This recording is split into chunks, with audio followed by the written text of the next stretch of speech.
اگلے دن مہندی کی رسم تھی، اس لیے رات دیر تک تقریب کی رونق چلتی رہی۔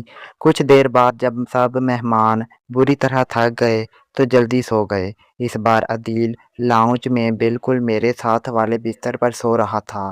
میرا منہ دوسری طرف تھا اور بظاہر یہی لگ رہا تھا کہ میں گہری نیند میں ہوں، جبکہ عدیل ابھی جاگ رہا تھا۔ سردی کی وجہ سے وہ آہستہ آہستہ میرے بستر کے قریب ہونے لگا۔ مجھے اندازہ ہو رہا تھا کہ وہ جاگ رہا ہے، لیکن میں نے اسے ٹوکا نہیں اور خاموش رہی۔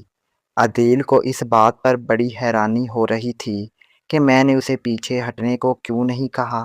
سچ تو یہ تھا کہ اس سرد اور خاموش رات میں نے اپنی ممتا اور اپنائیت کے جذبے کے تحت عدیل کا ہاتھ تھام لیا۔ عدیل یہ دیکھ کر سہم سا گیا کہ میں نے خود اس کا ہاتھ پکڑا ہے، لیکن کچھ ہی دیر میں اسے میری اس شفقت اور اپنائیت میں ایک عجیب سا سکون محسوس ہونے لگا۔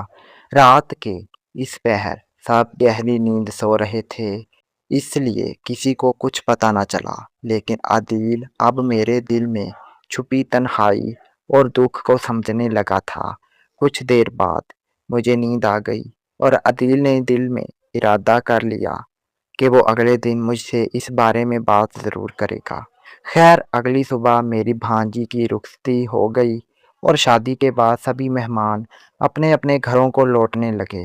میں نے بھی واپسی کے لیے اپنا سامان تیار کر لیا تھا، لیکن آپا نے مجھے محبت سے روک لیا اور بولی، آپا، 2-3 دن اور رک جاؤ، گھر بالکل خالی ہو جائے گا۔ ان کے اصرار پر میں رکنے کے لیے تیار ہو گئی۔ ایک رات میں کسی کام سے عدیل کے کمرے میں گئی تو عدیل نے سوچا کہ بات کرنے کا یہ سب سے بہترین موقع ہے۔ اس نے بڑے ادب سے میرے سامنے اس رات کا تذکرہ کیا۔ پہلے تو میں بہت حیران ہوئی کہ یہ بچہ میرے دل کا حال اتنی اچھی طرح جان گیا ہے، لیکن پھر میری آنکھوں میں آنسو آ گئے اور میں نے روتے ہوئے اسے بتایا کہ میں اپنی زندگی کی تنہائی اور اکیلے پن کی وجہ سے اندر سے کتنی بے سکون رہتی ہوں۔ عدیل نے میرے آنسو پونچھے اور بڑی سنجیدگی سے کہا، خالہ جان، آپ بالکل پریشان نہ ہوں۔ اب آپ کی تنہائی دور کرنا اور آپ کا خیال رکھنا میری ذمہ داری ہے، اور ہماری یہ باتیں ہمیشہ ہمارے درمیان ہی رہیں گی۔ اس بچے کی اتنی بڑی اور ہمدردانہ بات سن کر میرا دل بھر آیا۔ اب مجھے بھی اس سے اپنی باتیں شیئر کرنے کے لیے رات کے پرسکون وقت کا انتظار رہنے لگا۔ جیسے ہی رات ہوتی اور سب سو جاتے، عدیل میرے پاس آ کر بیٹھ جاتا۔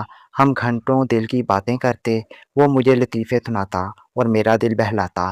مجھے اب دل میں افسوس ہونے لگا تھا کہ میں نے اس بچے کو اپنا دکھ بتانے میں اتنی دیر کیوں کی۔ کاش میں پہلے ہی اس کے ساتھ اپنے دل کا حال بانٹ لیتی۔ عدیل بہت پیار اور احترام سے میرے پاس وقت گزارتا تھا۔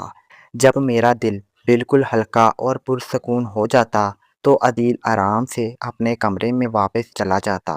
میں اب اندر سے بہت خوش اور مطمئن رہنے لگی تھی، اور اب جب بھی مجھے اداسی گھیرتی، میں عدیل کو اپنے پاس بلا لیتی اور ہم دونوں مل کر اپنی خاندانی باتیں اور سکھ دکھ سانجھے کرتے۔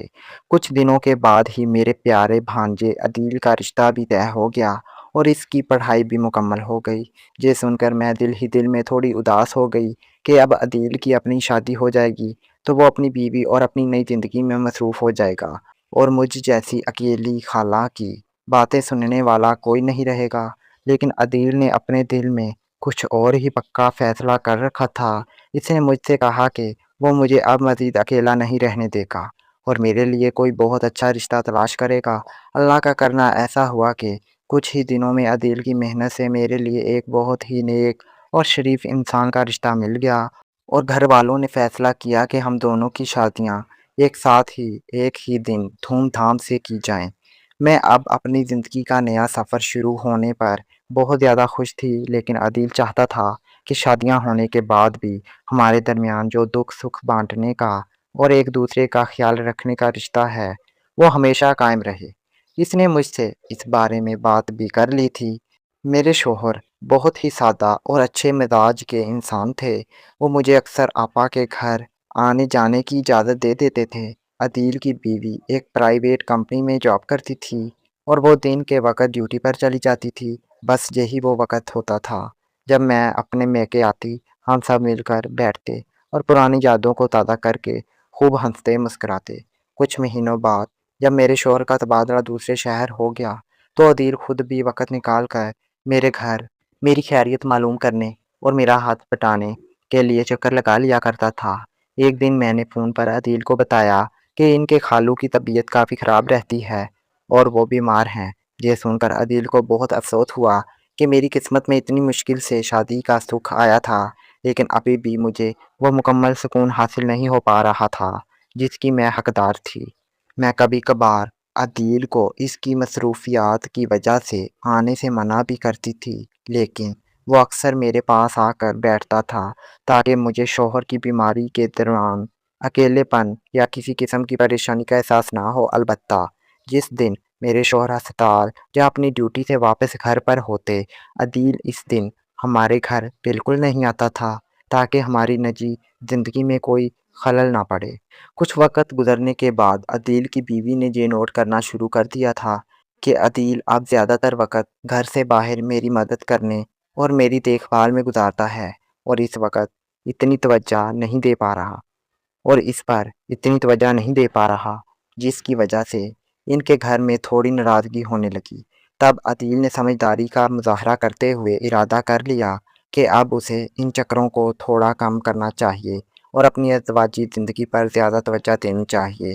کچھ وقت مزید گزرا تو اللہ کے کرم سے میرے شوہر بالکل ٹھیک ہو گئے اور میں اپنی نئی زندگی میں پوری طرح خوش اور سیٹ ہو گئی، اور عدیل بھی مطمئن ہو کر اپنی ہنستی کھیلتی ازدواجی زندگی کی طرف پوری طرح لوٹ گیا۔ اب ہم دونوں خاندان اپنی اپنی جگہ اللہ کا شکر ادا کرتے ہوئے ایک بہترین اور پرسکون زندگی گزار رہے تھے۔